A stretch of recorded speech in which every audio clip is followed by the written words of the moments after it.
Então vamos aqui, mais uma vez, aí para os ouvintes do YouTube, do Spotify.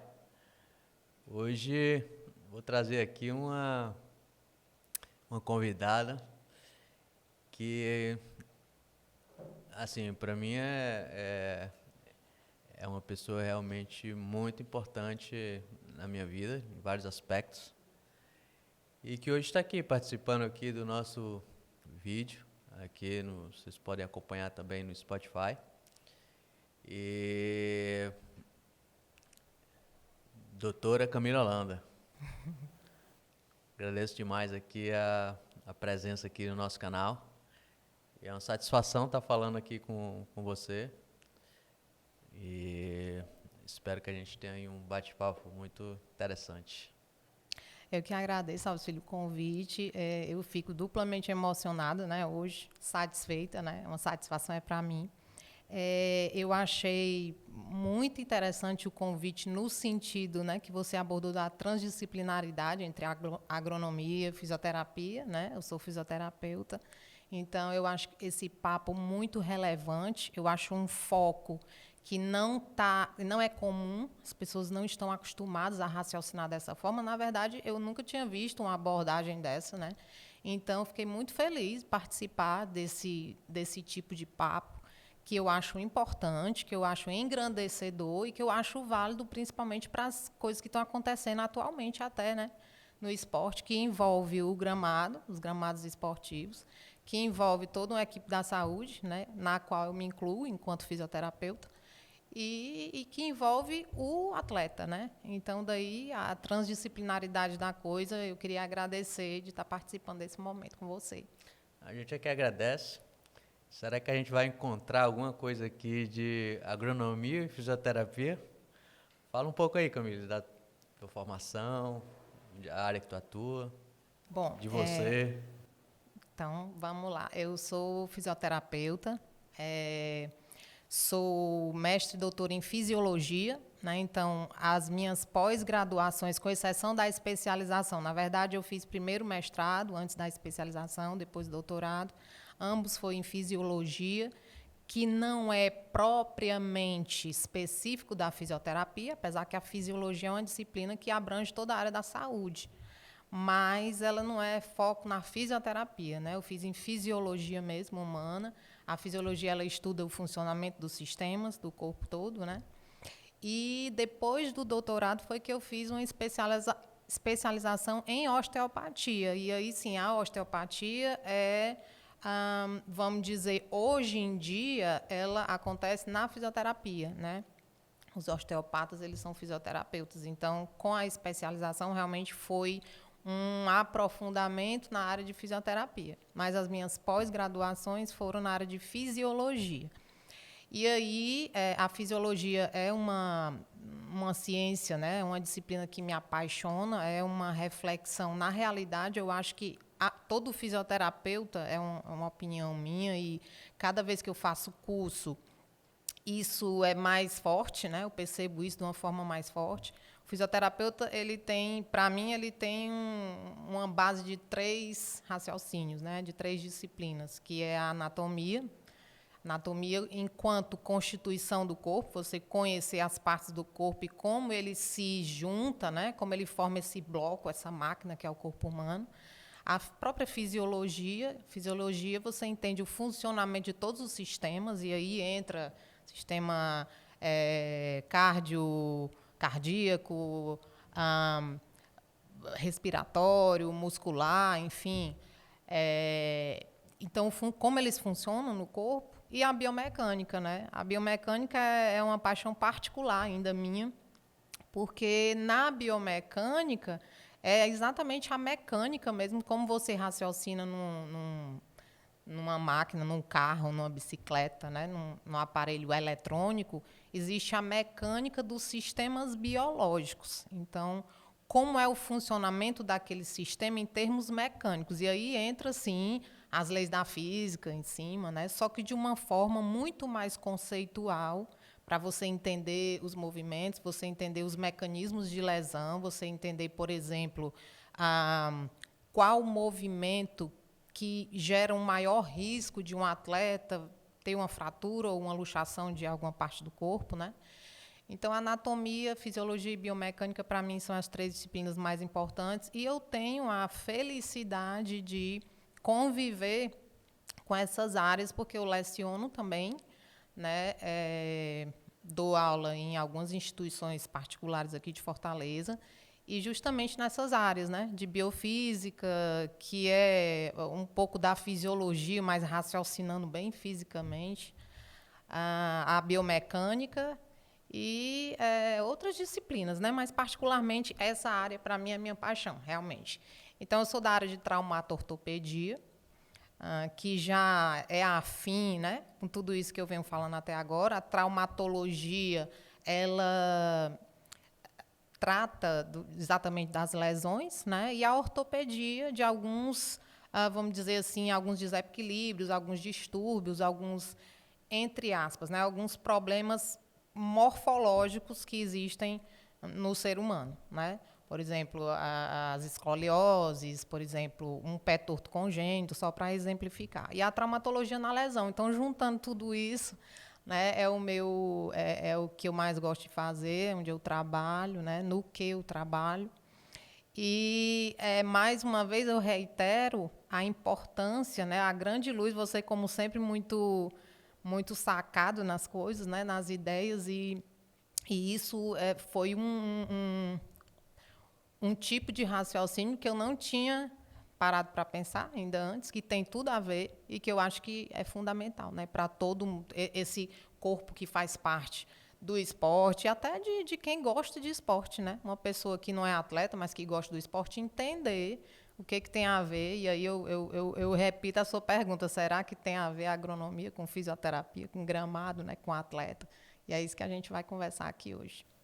E dá tempo de ser Camille com tudo isso que você falou aqui? Pois é. De vida pessoal, Pois é, eu tenho 2 filhos maravilhosos, né? O mais velho tem 5 anos, o mais novo tem 1 ano e 7 meses, vai fazer 1 ano e 8 meses agora, dia 14.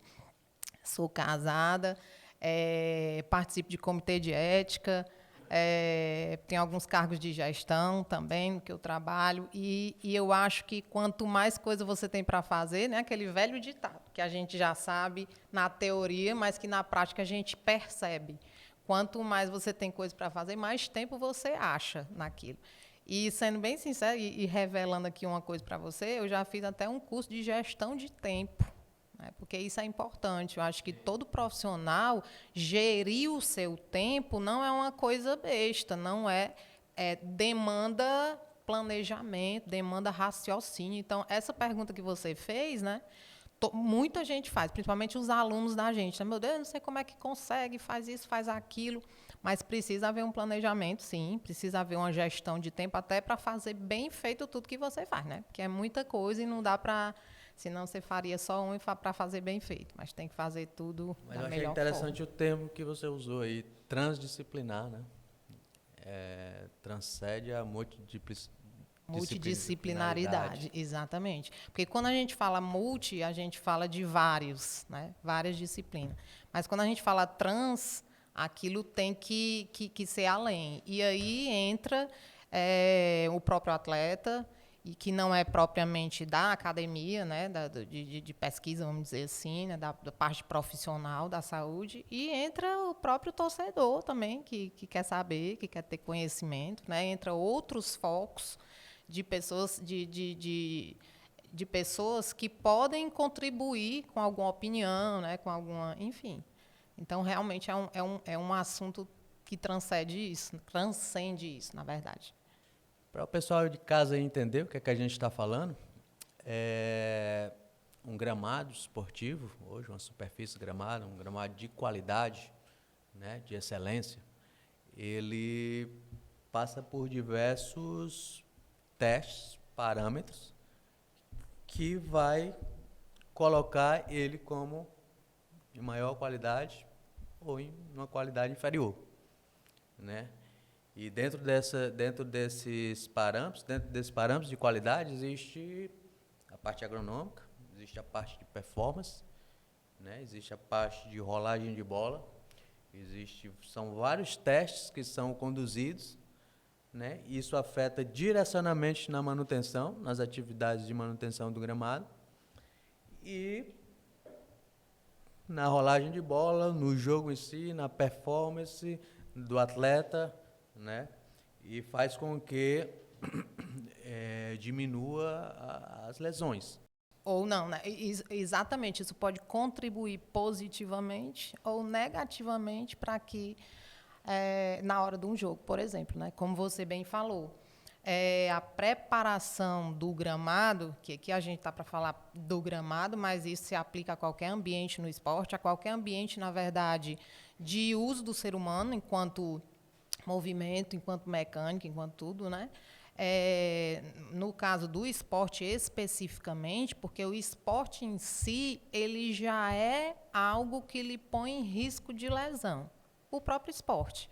Porque, usado principalmente atleta de ponta, né, o seu corpo ele é direcionado para aquilo que você tem que fazer. Você trabalha o seu corpo muitas vezes dando uma carga muito grande para ele, né, para realizar aquilo que você tem que realizar, e é onde entra a competência de um bom treinador físico, né, um bom preparador físico, um bom médico, um bom fisioterapeuta, um bom nutricionista, porque a deficiência de nutrição vai impactar também na performance do atleta.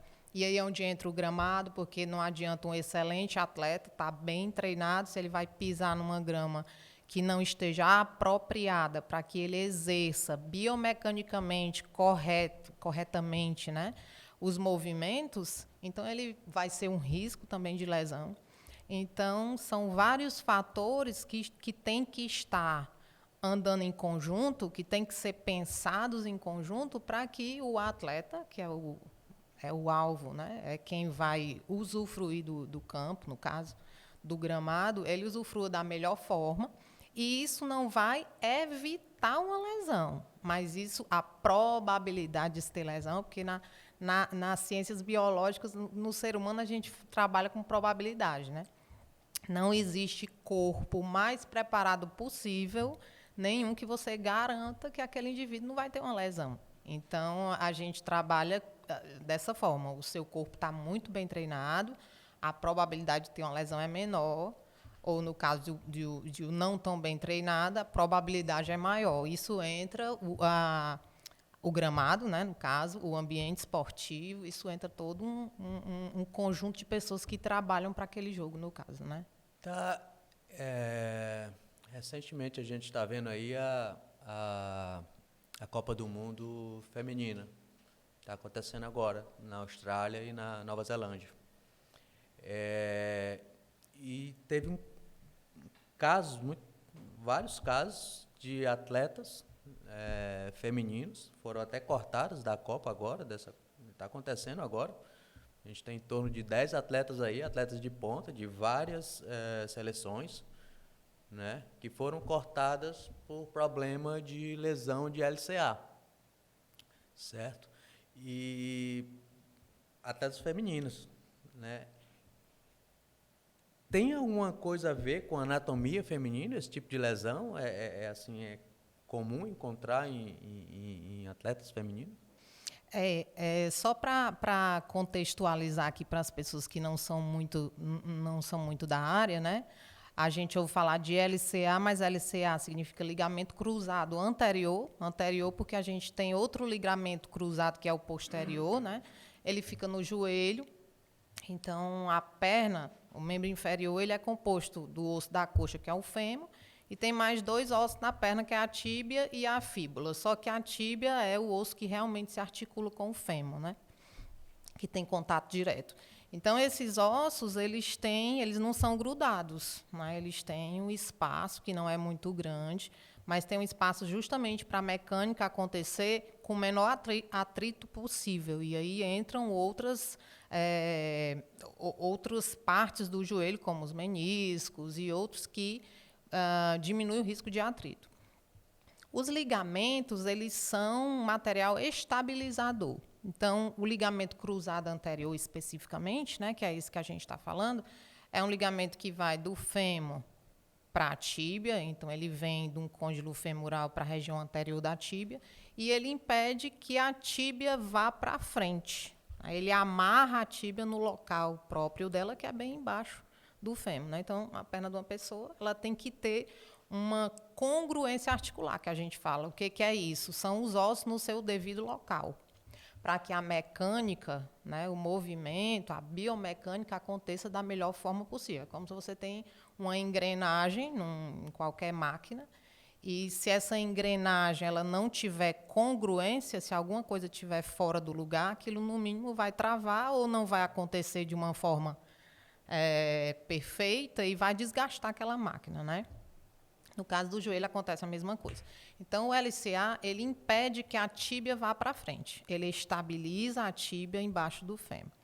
Quando se rompe um LCA, o que acontece? A tíbia vai para frente. Então, mesmo numa marcha, que é um movimento mais simples do que uma corrida, né? No caso, com menos carga, vamos dizer assim, com menos velocidade do que uma corrida, mesmo numa marcha, a instabilidade que o rompimento do LCA ocasiona pode fazer com que essa tíbia vá para frente e o indivíduo sinta uma sensação de falseio constantemente, andando. Aí você imagina isso no correndo, e não só correndo, mas no esporte, porque no esporte, no caso futebol, né, que é o que a gente está falando, o indivíduo não só corre, ele muda constantemente de direção, ele muda constantemente de velocidade, ele tem impacto um com o outro, ele tem aí onde ele pode de repente prender um pé no solo no próprio movimento que foi executado incorretamente. Então, assim, voltando, né, para o que você abordou, realmente é um fato que as mulheres, né, isso os estudos estão mostrando que as mulheres elas têm um maior risco de rompimento do LCA. Quantitativamente ocorre que estão rompendo mais LCA em mulheres do que em homens, mas os motivos pelos quais isso ocorre ainda não são completamente elucidados. Então, o fato é que uma coisa é verdade.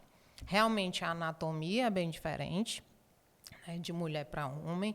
Existem fatores fisiológicos que têm diferença, existem fatores biomecânicos que têm diferença, existem fatores, e aí dentro da fisiologia, hormonais, né, diferentes, e existem fatores motores, né, dentro da fisiologia também. Então, tudo isso pode contribuir. Eu não gosto de atribuir, de culpar, vamos dizer assim, né, um fator, como, por exemplo, a anatomia do corpo da mulher é diferente da do homem. Fator isolado. Um fator isolado, ou mesmo 3 fatores. É uma variedade de fator, incluindo o campo, se está legal, né?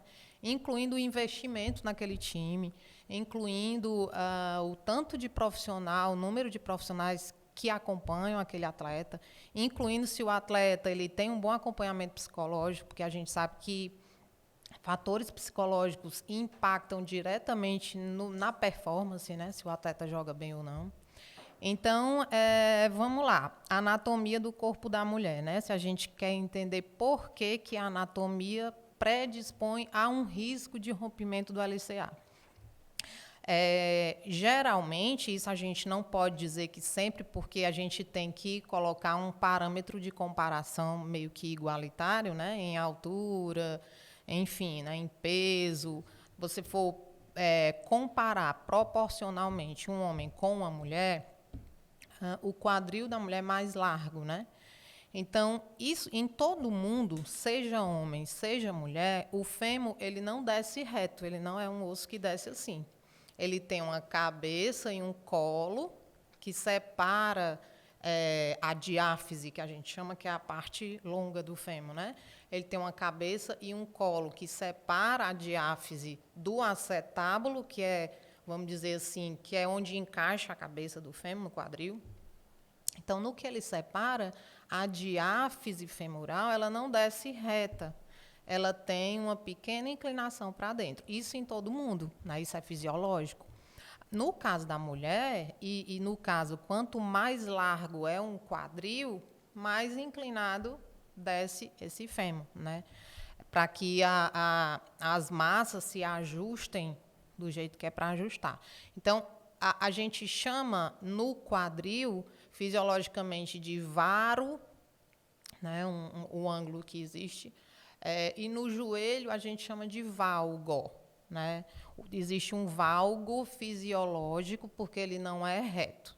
Mas existe uma exacerbação dessa angulação. Então, imagina, quanto mais largo o quadril, mais inclinado desce um fêmur, mais inclinado vai estar a tíbia com relação ao fêmur, né? Então, isso a gente chama de valgo de joelho. E se essa angulação ela tiver, se o joelho, né, falando bem mais simples para as pessoas entenderem, se esse indivíduo ele tem os joelhos para dentro, né, e fica aquela aproximação de joelho, isso vai predispor a um risco de lesão. Por quê?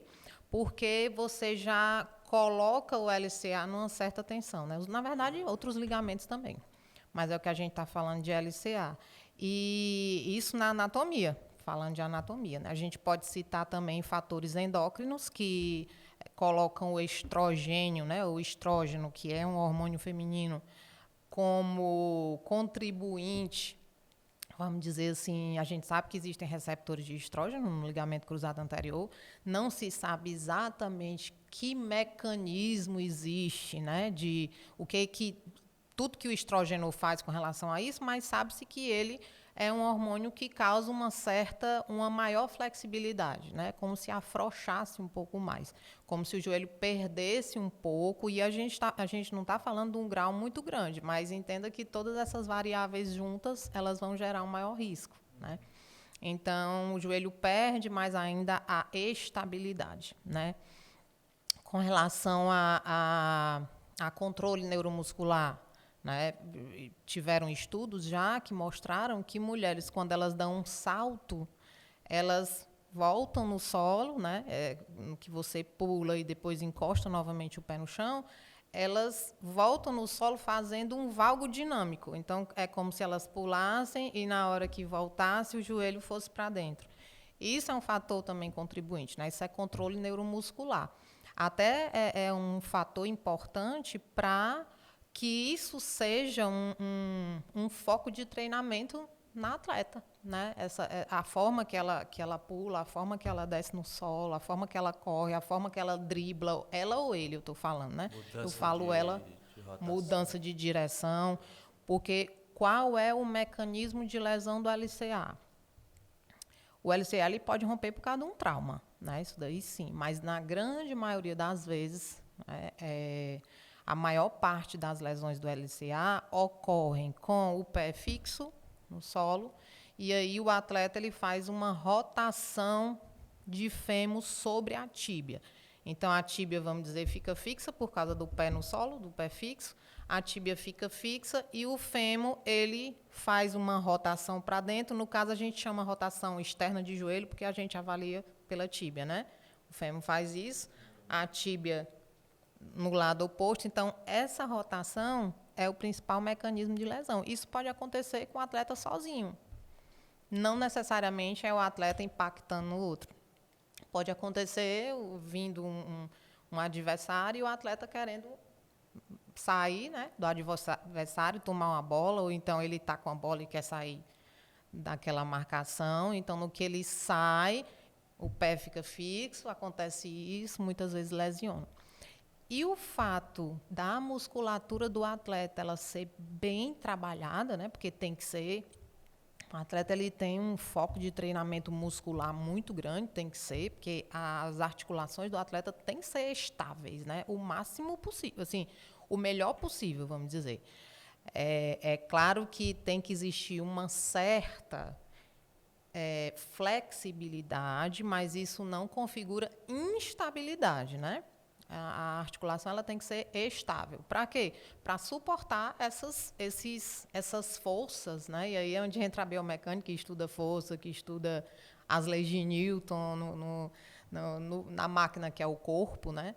Então, essa força, quando a musculatura é muito trabalhada, é muito forte, quando ela faz uma contração excêntrica, que a gente chama assim, é quando ele está em tensão, só que em alongamento. Quando a gente fala em contração, explicando melhor, né? Quando a gente fala em contração, a gente imagina o músculo encurtando, né?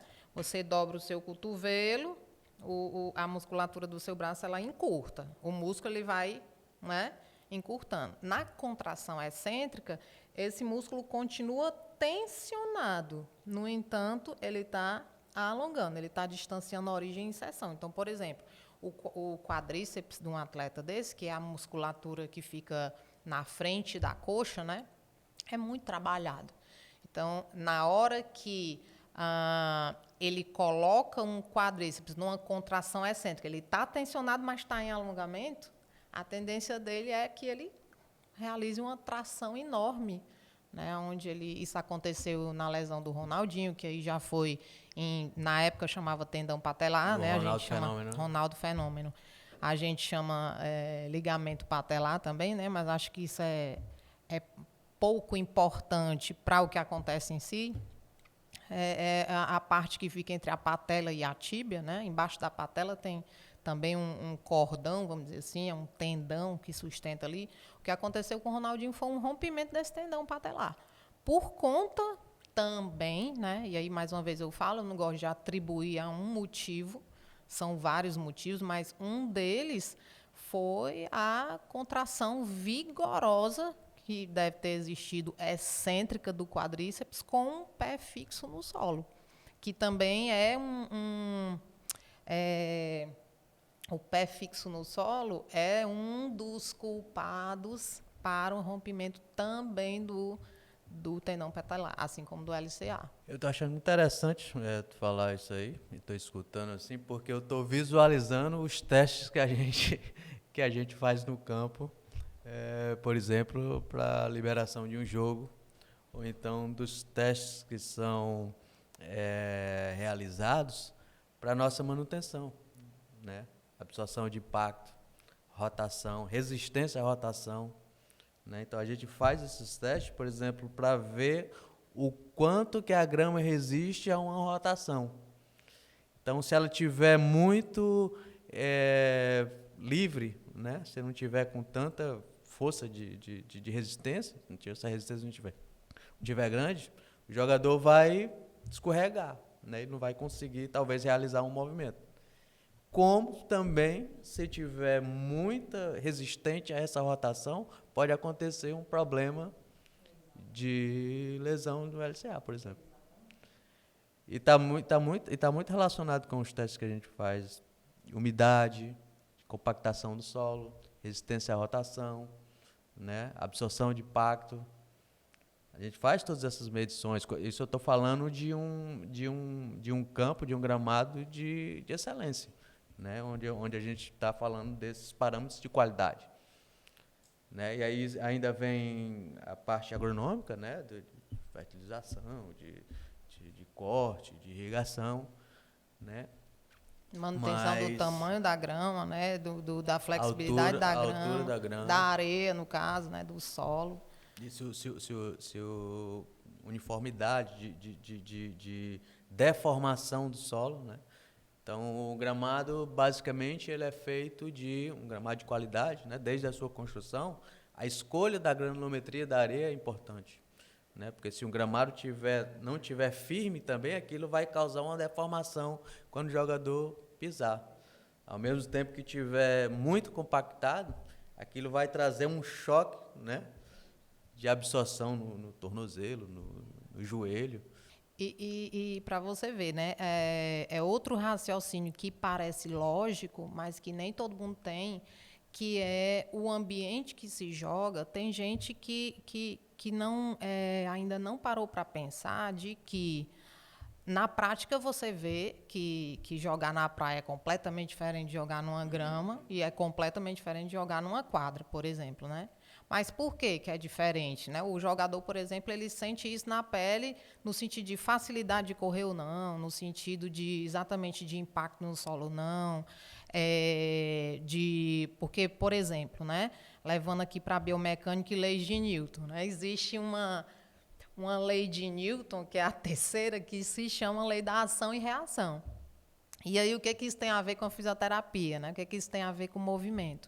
Até para você andar, e aí para você pular, obviamente, para você correr, né? Consequentemente, para você se deslocar com os membros inferiores, no caso, que é o deslocamento comum das pessoas, Você exerce, é justamente a força que você exerce no solo, o solo exerce, no caso, no pé. Então, quanto maior a força que se exerce no solo, maior a força que o solo exerce no pé. Isso vai resultar num deslocamento. Se não existir a força de reação do solo no pé, o indivíduo não consegue se deslocar, apesar de haver uma contração. Tem que existir essa troca entre o ambiente e o corpo humano, né? E aí, você falando nessa questão do aspecto ótimo da grama, né, no sentido de ser frouxo, mais frouxo ou de ser mais, isso vai impactar diretamente na lesão. Então, é como se você tivesse o corpo altamente trabalhado, você fez um treinamento numa grama, num gramado, né, de um tratamento X, e aí se de repente você for jogar num campo onde as pessoas não se atentaram, por exemplo, a isso aí que você acabou de falar, né, que deve ser um procedimento constante, né? Vamos dizer assim, de tempos em tempos, mas constante, faz parte da manutenção frequente, exatamente. Pelo menos deveria fazer parte, porque a gente está falando de um gramado do ideal, né? A gente está falando do ideal. Exatamente. Então, se um atleta joga num determinado campo ideal, vamos falar assim, e depois ele joga num campo onde a areia está frouxa, por exemplo, ele vai cair com muito mais facilidade, né? E o deslocamento dele vai ser mais difícil. Isso falando de um atleta que está acostumado num campo. Porque um atleta que joga na areia, ele já está acostumado com outro tipo de envolvimento de superfície, de envolvimento ambiental. Porque quando se fala de jogo, tudo influencia, né? A gente está colocando aqui uma discussão, vamos dizer, de solos com biomecânica, com fisiologia, mas, na realidade, todo o ambiente, o solo, o número de pessoas que estão ali, os ruídos que a pessoa escuta, ruído que eu digo, fator psicológico, né? E os ruídos influenciam diretamente nisso. O ruído que eu falo é exatamente os gritos das pessoas, são as hostilidades que uma torcida fala com o adversário, ou o incentivo que a torcida faz com o atleta do time, aquele barulho, muita gente ali no ambiente, isso tudo influencia no jogo do atleta, né?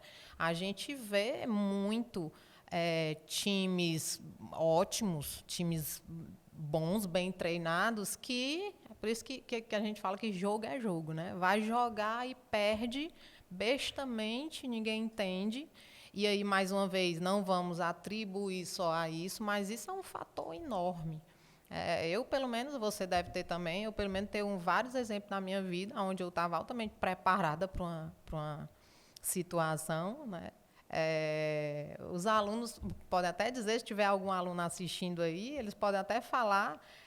Aluno, quando vai apresentar TCC, é isso, né? O cara ensaia, tá sabendo, a gente que é professor sabe, a gente que é orientador vê que a pessoa tá tranquilo, conhece o que vai falar, chega na hora, o cara trava, e aí não sabe mais nem o nome dele, não sabe nem de onde ele veio. Por quê? Porque aquele momento ele desestrutura um pouco, né? Então, é o controle psicológico, e no esporte entra, no movimento em si, entra o controle motor, né? Porque para você executar bem uma tarefa motora, o controle motor ele vai desde a vontade de executar aquela tarefa.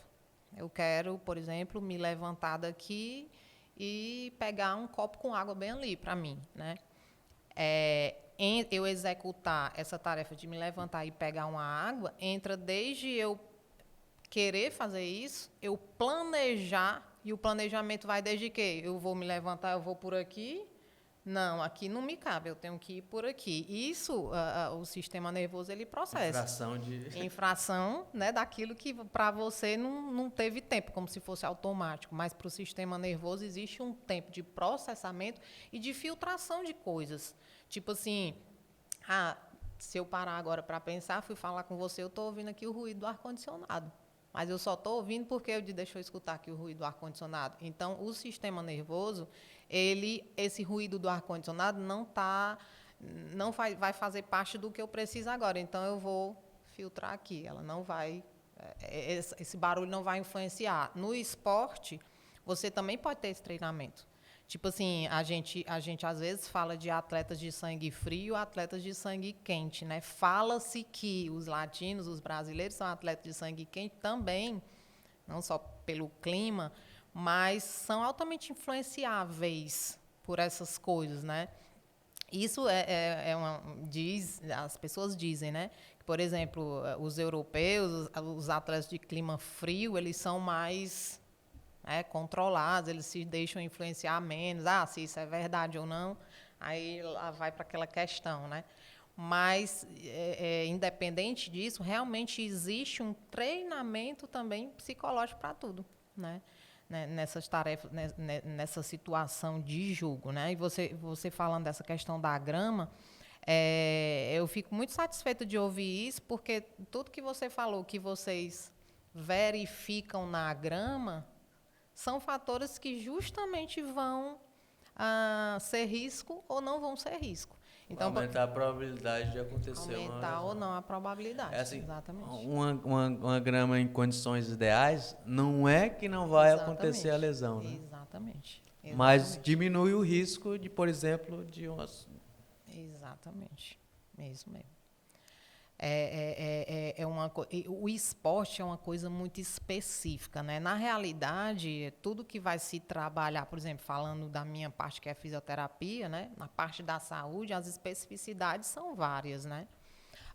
Existe fisioterapeutas, por exemplo, que trabalham na traumatologia, mas só em joelho. Existe fisioterapeuta que trabalha na traumatologia, mas só em coluna, só em mão. E do mesmo jeito, medicina, e do mesmo jeito, enfim. Então, essa especificidade é muito interessante para a boa performance do atleta, né? Vamos dizer assim, o bom jogo. O atleta dá o melhor de si, né? Todo mundo tem que trabalhar, inclusive o pessoal que cuida da grama, né? Tem que estar. E engraçado é que as pessoas que cuidam da grama, uma grama bem feita, muita gente não... Acho que... Eu não sei, você pode falar até sobre isso. Talvez, em algumas situações, não haja um investimento que seria interessante. É um trabalho escondido, que não é visto pelo público, né? Você só vê o gramado completamente preparado, mas não sabe todo o trabalho que foi feito, desde a construção até a liberação para jogo. Mas falando de LCA... Qual é o tempo de recuperação? Tem, assim, uma média de tempo de recuperação depois que o atleta se lesiona? Eu acho que é uma lesão complicada, né? Uma lesão total de LCA é uma lesão complicada. Graças a Deus, hoje em dia, existe um arsenal de técnicas, né, de ferramentas que auxiliem naquilo. O atleta ele fica... desde a própria inflamação da cirurgia até a deficiência de amplitude, que ele não consegue nem dobrar nem estender direito. Então, existe realmente muitas ferramentas para auxiliar na reabilitação, por exemplo, de um LCA. No entanto, o tempo de recuperação, vamos colocar que ele varie de 10 meses até 1 ano, mas isso também varia muito, né? Tem atleta que se recupera mais cedo, e aí entra... se o atleta, o quanto que ele era treinado antes, o quanto que a musculatura dele era boa antes de lesionar, o quanto que ele é determinado, o quanto que ele realmente participa da reabilitação, o quanto que a cabeça dele está legal, que ele acredita que ele vai ficar bom, o quanto que ele está disposto a lutar para aquilo. Eu vi o Ronaldinho Fenômeno, eu gosto muito do Ronaldinho Fenômeno, né? Eu acho que ele é um exemplo de atleta, de profissional, de atleta no sentido prático da coisa, de profissional no sentido de comportamento profissional do atleta. Eu não digo comportamento nas mídias, enfim. Eu falo comportamento no sentido de treino, no sentido, né, da pessoa ser séria para treinar e como pessoa, acho um cara tranquilo, né? O que ele passou não faz muito tempo, apesar de fazer uns 20 e alguns anos, para a ciência, isso não é nada. Né? Acho que naquela lesão contra a última lesão que ele teve, eu acho que ele tinha 23 anos só. Pois é. Eu vi uma entrevista dele falando também. Eu gosto muito do Ronaldo também. Já tive até a oportunidade de encontrar com ele algumas vezes. Eu vi ele falando que quando ele era mais novo, ele começou como atleta muito cedo, a superfície também que ele jogava, muito dura, em gramados que não eram de qualidade, gramados de vaza, né, que se fala, e aquilo, não sei, mas pode ter relação com uma lesão muito cedo. Um histórico de lesão que ele teve, que não pode se atribuir somente ao corpo dele, vamos dizer assim, né? E nem a como ele movimentou esse corpo, né? Tem todo realmente... Não, isso é fantástico, porque você veja como a experiência, como a sua experiência enquanto atleta, ela corrobora com a ciência, né? Um Ronaldo Fenômeno daquele, ele não é um cientista, ele não trabalhou para pesquisar mas ele sentiu no corpo dele que ele já treinou em cantos muito duros, ele já treinou em locais que dificultavam tal movimento. Então, isso é fundamental até para a ciência. O sentimento, a sensação do atleta. Exatamente, a sensação do atleta, como é que ele se sente, o que ele tem mais dificuldade, onde ele sentiu mais dor jogando nesse campo.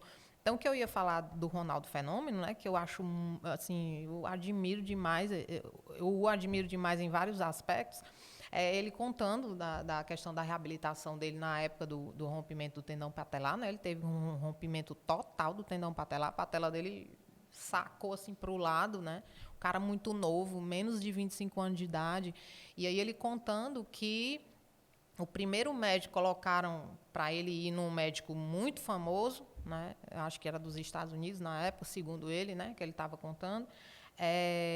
E o médico já foi logo dizendo para ele que, tipo assim, que dali mesmo estava acabado. O Ronaldo Fenômeno estava acabado. Ele ia, tipo... andar, ele iria correr, mas o Ronaldo Fenômeno, que estava no topo naquela época, adeus, né?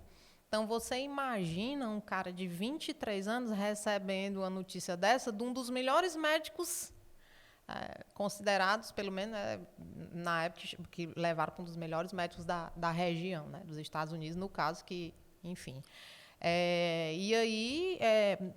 graças a Deus, levaram para outro profissional, né? Se eu não me engano, foi na França, segundo ele.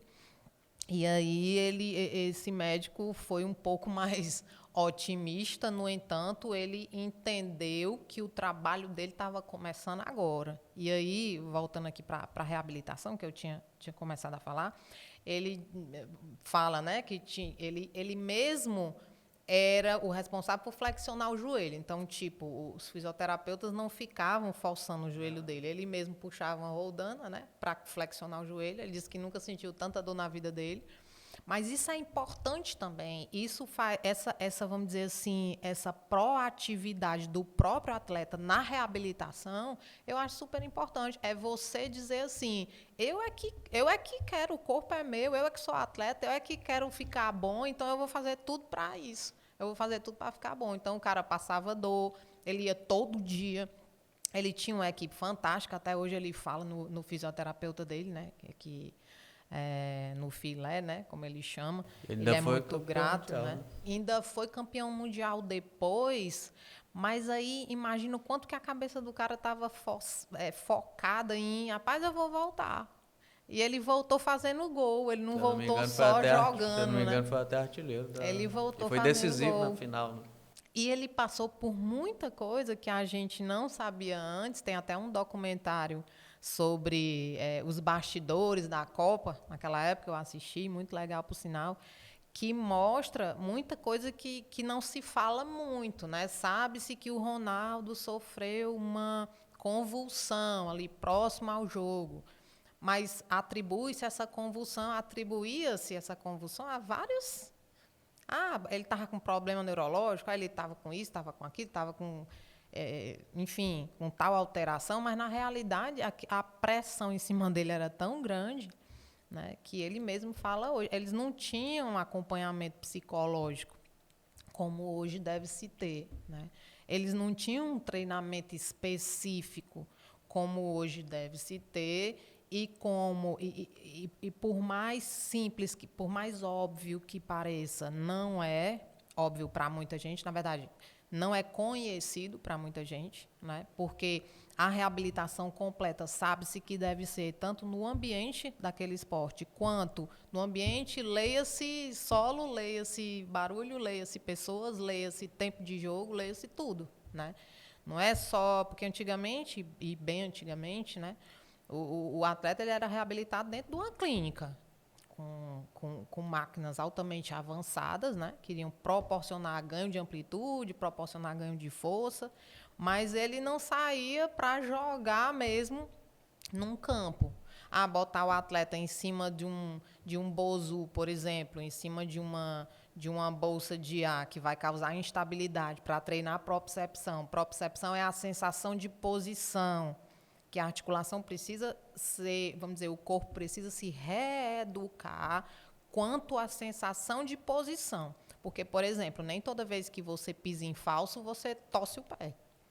Você pisa em falso, você é capaz, se a sua articulação está saudável, ela é capaz de perceber a mudança de posição, de perceber a mudança de velocidade, o estiramento de estruturas e reflexamente voltar, né?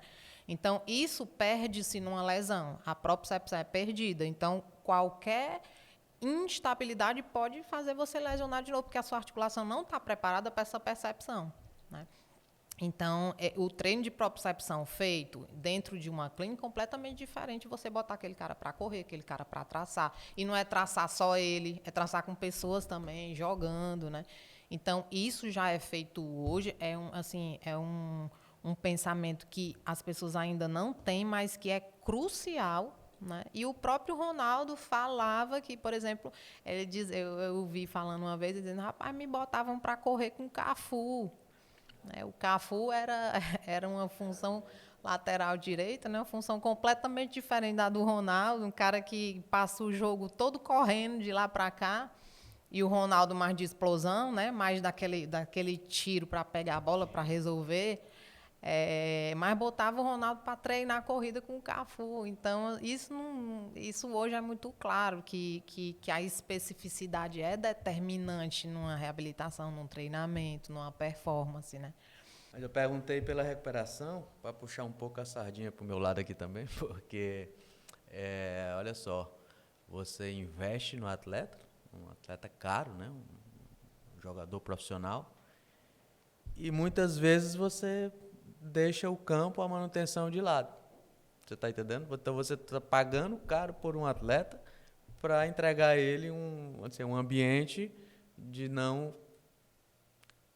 que facilmente ele pode se lesionar, né? Então você paga caro no atleta, muitas vezes, se ele se lesionar, passar um grande período em tratamento, né? Isso porque não levou em consideração o ambiente de treinamento, a superfície, o local de treinamento e o local de jogo, né? O que adianta você ter um ótimo local de treinamento e não entregar uma superfície de jogo boa, ou vice-versa, né? Você ter um gramado de qualidade para jogar, mas o seu centro de treinamento, né? Os seus campos de treinamento não são adequados, não tem qualidade, né? Então isso facilita bastante, isso aumenta a probabilidade de lesão. E olha só, tu está pagando caro no atleta para estar entregando um ambiente que não é interessante, que não tem qualidade. E aí, nessa tua fala, né, de questão de estar pagando um atleta, por exemplo, para ele não estar jogando, para ele estar, vamos dizer, em tratamento e por isso não jogar,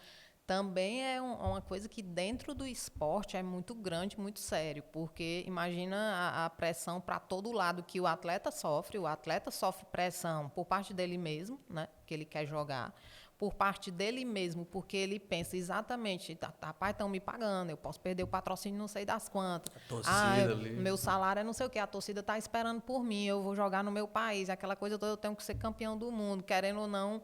O Brasil, por exemplo, é um time que, mesmo que hoje não seja, para muita gente, o Brasil que a gente queria, o Brasil de antigamente, mas ainda é o melhor futebol do mundo, pelo menos na opinião da maioria do mundo, dos próprios jogadores, né?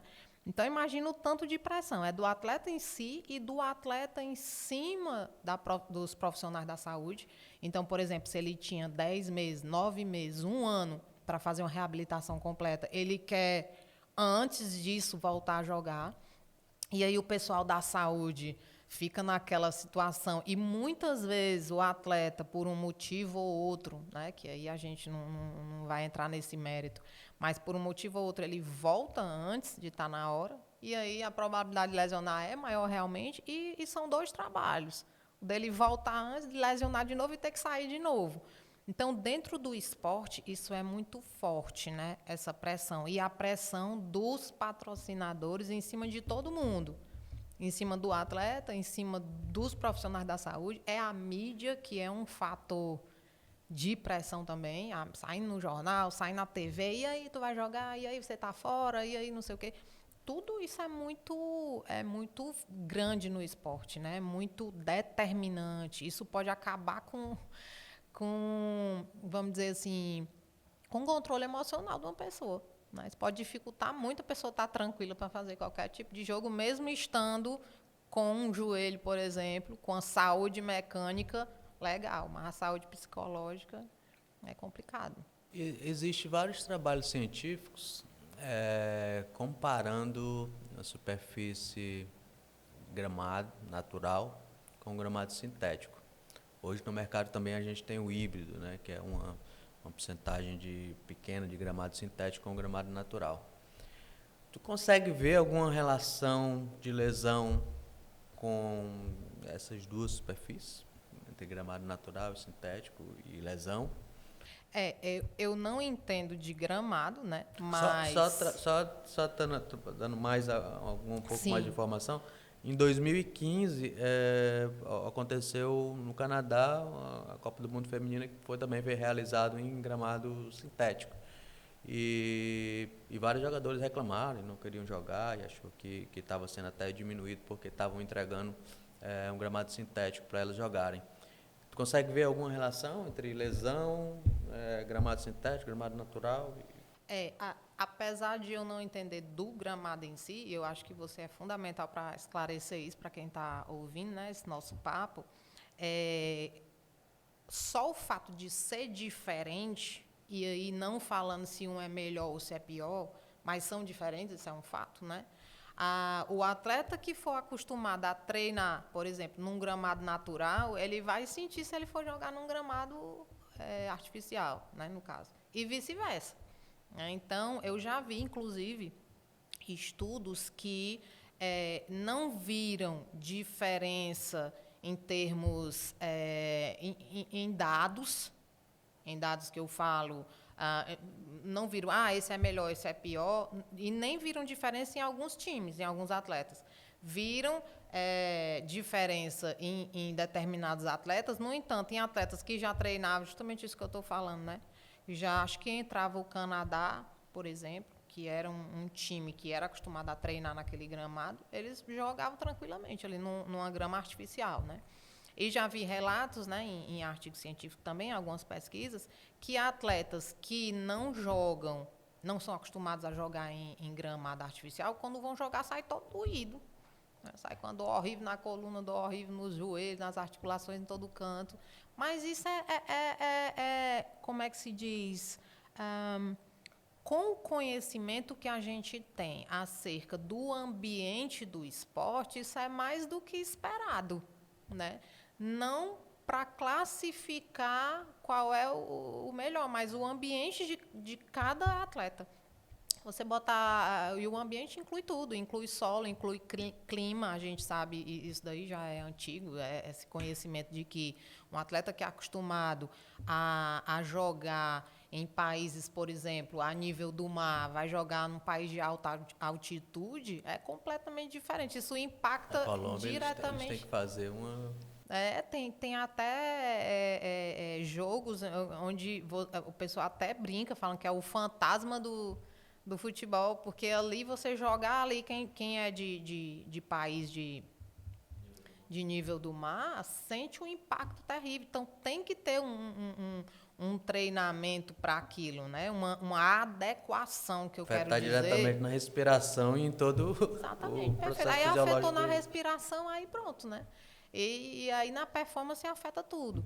Então, tem que haver, no mínimo, uma adequação àquele novo ambiente. Aí tu imagina se é mais duro, é mais mole, é mais flexível, é mais resistente, O próprio calçado, a chuteira é adequada, As travas. né?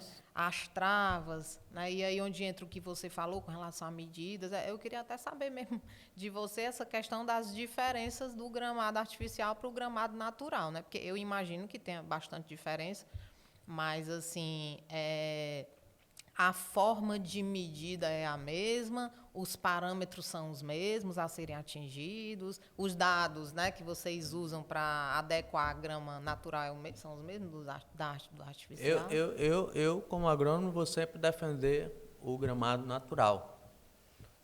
Mas, na minha concepção, não adianta eu forçar a querer ter um gramado natural se eu não dou o tratamento de qualidade para entregar uma superfície de qualidade. Só porque eu quero dizer, não, o gramado natural é melhor do que o artificial. Para eu ter um gramado natural de qualidade, sine qua non, eu tenho que ter todo o processo, as medidas, umidade, tração, compactação, fertilidade, ambiente climático, sombra. Eu tenho que dar, que não é barato, é um investimento alto. Por isso que eu falo, quando eu falei lá do jogador, que você paga não sei quantos milhões de jogador e não dá essa atenção ao gramado, você está se jogando contra você, contra o seu time, contra o seu clube. Então eu sou defensor de um gramado natural como agrônomo, mas de um gramado natural com os parâmetros de qualidade e de excelência, que é o que eu trabalho. Eu visitei campos na Europa, nos Estados Unidos, atualmente estou no Catar, trabalhei na Copa do Mundo aqui no Brasil, trabalhei na Copa do Mundo no Catar. Então, entregar essa superfície de qualidade para um atleta de alta performance é o nosso prazer. Um gramado artificial vai diminuir esse processo de manutenção. Não que não tenha manutenção, existe a manutenção. Mas vai facilitar, em condições adversas, você ter um gramado, uma superfície de qualidade, por exemplo. Uhum. A tendência hoje é que seja mais para artificial? Hoje a tendência é para um gramado híbrido, né? É uma mistura do natural com o sintético. Mas essa questão de misturar é mais por custo, sai mais barato? Ela vai te dar é um reforço, né? Que você dá ao gramado natural, que vai te dar mais, vai te ajudar a ter mais jogos, ao gramado recuperar. Porque um gramado ele não é um concreto, ele tem todo um processo fisiológico também. Então se você... O gramado natural tem a vida da planta. Tem a vida da planta, tem um ser vivo ali. Né? Então ela não vai se recuperar amanhã e depois de amanhã já tem outro jogo. Para um campo de treinamento, eu pelo menos lá no Catar, a gente tinha 30 campos. Só eu tinha 30 campos, fora os outros. Né? Então cada seleção tinha a sua... E no próprio treinamento, aí a gente volta para multidisciplinaridade, para transdisciplinaridade. A equipe técnica, que é consciente, ela muda as posições, por exemplo, do goleiro. Se ele treinar todo dia no mesmo local, não vai ter tempo de recuperação no gramado. Então é por isso que existem os gols móveis, né? Para você dividir, você faz treinamento em quadrantes, né? Você tem um gramado ali, você faz em áreas menores, treinamentos específicos. Mas eu não consigo... Não seja o desgaste num canto só. Eu não consigo recuperar. É fisiológico, não existe. Mesmo um gramado híbrido, ele vai ter problema, né, de entregar uma superfície de qualidade se você treinar. E aí eu volto de novo para a transdisciplinaridade. E quando a gente fala de ser vivo, né, é muito interessante. É do mesmo jeito que qualquer pessoa, né, a gente está falando de atleta, então vamos falar de atleta, mas qualquer pessoa precisa de recuperação. O atleta precisa de recuperação e a grama, como um ser vivo, precisa de recuperação. Então, o atleta, quando ele vai numa temporada de jogos, ele tem ali o jogo dele e ele tem que ter o período de descanso, né? Tem até aquela vamos dizer, a falácia, né, que se faz acerca do descanso do atleta. O atleta é melhor o atleta participar de festa, é melhor ele receber a esposa ou não, ele tem que ficar sozinho. né? Tinham treinadores, principalmente antigamente, eu não sei como é que está hoje, mas que não deixava receber esposa, não deixava receber nada, o cara não podia sair, não podia concentração ferrenha.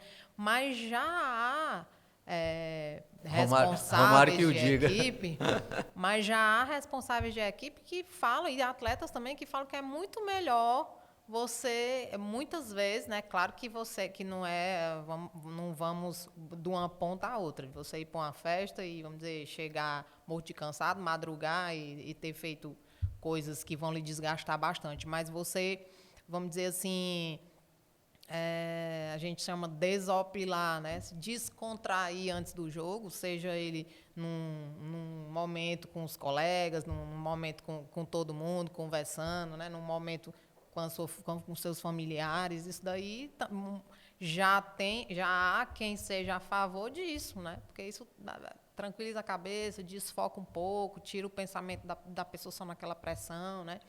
Então, o descanso, leia-se não parada, mas a recuperação. Pronto, eu acho melhor a palavra recuperação, porque se recuperar para você é diferente de para mim, pode ser, né? É claro que existem parâmetros de recuperação no esporte, mas eu, por exemplo, dando um exemplo bem na prática da minha vida, eu, quando estou muito cansada, sair com a minha família é uma forma de me recuperar. Tem gente, não, eu quero passar o dia todinho dormindo. Eu tenho necessidade de passar o dia dormindo. Só basta eu estar num momento de descontração, falando coisas que não tem nada a ver com o que eu estou trabalhando, ou mesmo falando coisas do meu trabalho mais aleatoriamente, sem aquela responsabilidade, sem aquele foco, sem aquela formalidade. Isso, para mim, é descontração. Ou seja, eu estou me recuperando de um dia a dia que eu levo. Então, o atleta, ele tem o período de jogo, ele tem o período de colocar o corpo mais à prova, ele tem que se recuperar. A grama, do mesmo jeito. A grama está ali, é um ser vivo. Se for artificial, aí até também não sei como é que acontece essa recuperação, não no sentido da vida, mas no sentido do material mesmo, que ele tem que se recuperar de um atrito constante que, sei lá, amassou aqui, deformou acolá, né, rasgou não sei aonde, não sei como é que... Mesmo um gramado artificial, ele precisa da manutenção, inclusive irrigação, é instalado sistema de irrigação ali para esfriar porque diferentemente da grama natural, que absorve o calor, a grama sintética ela vai refletir o calor. Então, em muitos gramados de ponta são instalados até sistema de irrigação. Mas na construção e no próprio jogo, né, já que você tem camadas de amortecimento, né, com o jogo aquilo vai se deslocando, né, com o uso. E aí você precisa sempre estar fazendo uma varredura. Também não é a minha especialidade. Eu sou gramado natural, mas existe a manutenção, sim, também no gramado artificial. Eu tenho uma mensagem final aí para a gente, para o nosso podcast, para os nossos ouvintes, para os seus alunos. Para os meus alunos sempre tem, né? Eu acho que não é um conselho, você falou muito bem, é uma mensagem, né? Porque conselho ninguém dá, a gente vende, como já é ditado. Mas mensagem, eu vejo na oportunidade de hoje muita questão de você abrir a cabeça, sabe? Abrir a mente. Eu acho que hoje você não pode ser fechado. Há uma tendência muito grande a... O que saiu ali naquele artigo de hoje é a conduta a se fazer, né? É claro que a ciência ela é uma base, ela é uma orientação para que você conduza os seus atendimentos, a sua atitude, mas você tem que ter a cabeça aberta, porque as pessoas mudam, as condutas mudam, até o funcionamento muda, né? A fisiologia não muda em termos de ciência, mas o corpo se adapta. Então, uma pesquisa que foi feita hoje, daqui a 20, 30 anos, pode não se adequar, ou mesmo naquela população, pode não se adequar a uma outra população. Então, resumindo, eu acho que o profissional ele tem que ter a mente aberta, né? E ele tem que ser crítico. Crítico que eu falo positivamente falando. Um crítico no sentido de você não escutar e repetir o que lhe disseram, né? Mas você escutar e pensar, isso tem lógica? Será que tem a ver? É realmente, uma vez eu estava acontecendo, isso aconteceu comigo. Então, rapaz, eu não estou entendendo isso aí. Para mim, isso não é verdade. E não tem problema nenhum, porque eu acho que os problemas de pesquisa, eles surgem a partir de algo que não bateu, uma dúvida que exista, né? Então, sempre é válido você discordar, se você tiver fundamentação para isso, e você abrir a cabeça para voltar atrás, né? Para discordar e de repente, não, realmente, eu vi que... E é isso, é abrir a cabeça, é sempre procurar se reciclar, procurar se atualizar, né? Focar numa ideia fantástica como essa que eu achei. Queria lhe agradecer a oportunidade de estar discutindo sobre isso, porque realmente é muito legal o raciocínio, né? A gente pode passar o dia todo falando aqui, eu acho que não acaba o assunto. E daqui você pode puxar vários assuntos e conversar 1 hora sobre cada um, né? E é isso. Eu queria só lhe agradecer mesmo, né? Dizer que foi um prazer muito grande. Eu que agradeço. E é isso aí. Tamo aí. Eu estou muito feliz, estou muito satisfeito pela participação da doutora Camille Holanda, né? Não sei se eu olho para essa ou olho para essa.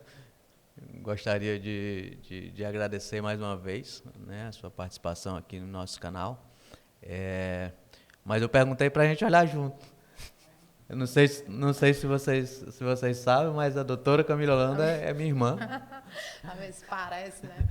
Alguma coisa. É um prazer ter você aqui comigo, aqui nessa entrevista. Né?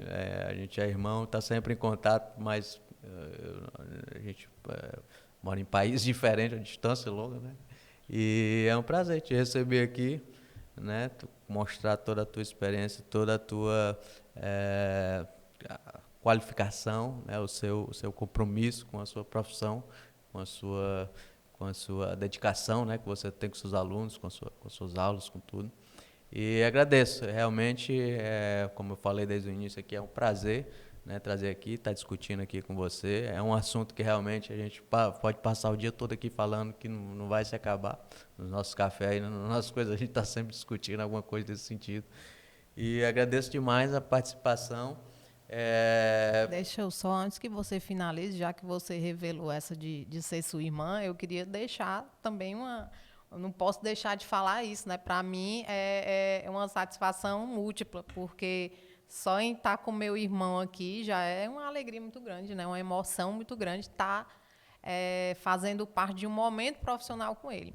Primeiro, porque ele é meu irmão. Segundo, porque ele é uma sumidade na área de gramados esportivos. Eu tenho muito orgulho de falar isso. Eu falo isso para os meus alunos. Eu ministro uma disciplina chamada de posicionamento profissional, né? E você já me deu a alegria de participar, falando como foi o traçar da sua caminhada. Isso é muito importante. Todo mundo sempre gosta. E todo mundo sempre diz, professor, teu irmão e tal. Isso, para mim, cada vez que alguém fala isso, eu fico assim, numa alegria muito grande, porque a proximidade de uma pessoa tão importante assim gera uma dupla admiração, né? E eu acho que nunca dessa forma, não posso nem me emocionar aqui já no final do podcast, mas dessa forma eu nunca falei, mas você sempre foi um orgulho, né, para mim, para a família. Ixi, Maria, deu certo não, aqui já comecei a chorar. Mas para a família, né, sempre foi um espelho para quem quer ter foco, para mim, né? Você sempre foi muito próximo de mim e eu queria lhe agradecer, né, por essa oportunidade. É muito descontraído falar com você sobre uma coisa que você sabe demais, sobre uma coisa que é da minha experiência, né, que eu tenho algum conhecimento também. Então, muito obrigada. Eu espero que a gente consiga, né, muita correria de lá e de cá, a distância física também, mas que a gente consiga fazer outras coisas, quem sabe, aí no futuro. Então, agradeço demais. Se inscreve no nosso canal, coloca o vídeo aí para frente e agradeço a todos aí. Um grande abraço e até o próximo assunto.